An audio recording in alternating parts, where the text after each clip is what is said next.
Welcome to Divorce at Altitude, a podcast on Colorado family law. I'm Ryan Kalamaya. Each week, along with my business partner and co-host, Amy Goscha, or an expert, we discuss a particular topic related to divorce or co-parenting in Colorado. In addition, we have created a short series of lessons that will take you through the legal process of divorce and answer your questions, from simple to complex. Divorce isn't easy. The end of a marriage, especially when children are involved, brings a great deal of loss and change. We hope these practical tips and insights will help you on your journey to a new and better life.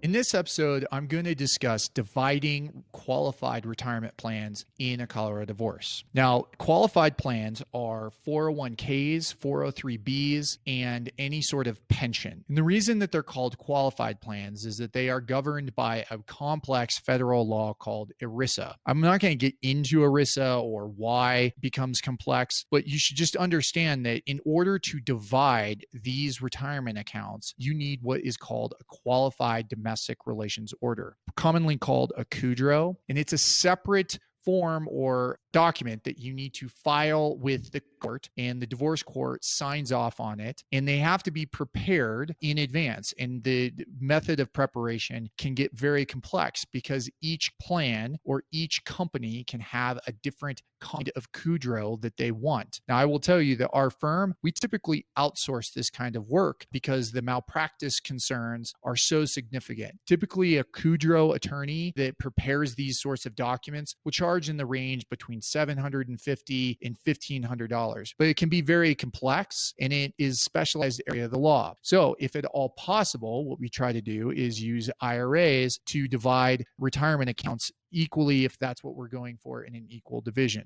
Now, there are three methods for handling qualified retirement plans in a Colorado divorce. The first is called the net present value. That's usually employed with a 401k. You look at how much the 401k is worth, and then you determine the net present value. Easy enough, right? Well, it gets a lot more complicated when you're looking at a pension or something that is called a qualified benefits plan. And that would be where someone is receiving a particular amount, a guaranteed amount, when they reach a particular age. Now, you can also deal with what's called the second method, and that's deferred distribution. So once the person becomes retirement eligible, if that person is getting $5,000 a month, for example, you could have an agreement of that the other spouse $100. That's the deferred distribution method. The third method is the reserve jurisdiction, and that might be employed, and it's very uncommon, I would say, where courts reserve jurisdiction, but there might be some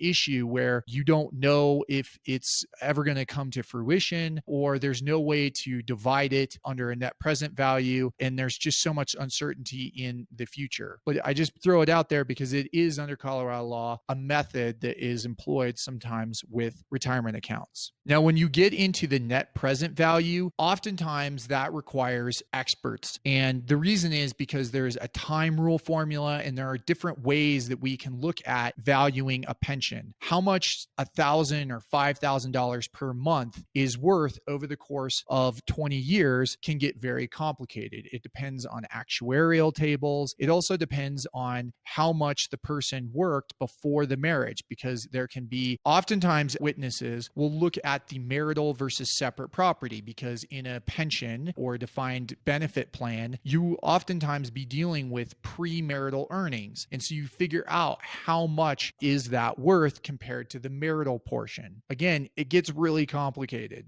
Couple issues that frequently arise or problems that people typically see when dividing qualified retirement plans is that they don't set a clear date of when they're dividing it. That's important because in a 401k, for example, the market is going to go up and down. For a kudro, you're going to need to have a particular date by which you divide it. The other issue that you frequently see problems is that you fail, or there's a failure to address what happens to the earnings or losses during that interim time. So it's going to take some time to have a defined or a qualified domestic relations order. What happens if the market goes up or the plan goes down? In a kudro, you also may need to address the surviving spouse benefits and whether or not someone's entitled to the survivor benefits that could be accompanying that particular plan. Final issue with Kudros is that because they take quite a while, they can often slip through the cracks. People can agree that they're going to divide their 401k and in the separation agreement, and then they forget about it. So make sure you have a method or have an attorney that is on it, because frequently these Kudros can slip through the cracks. And then when it becomes an issue down the road, it's too late or there becomes a major, major problem. The final thing I'll add is that oftentimes these plans will allow loans. So you need to take that into consideration when you are dealing with a qualified retirement plan in a divorce.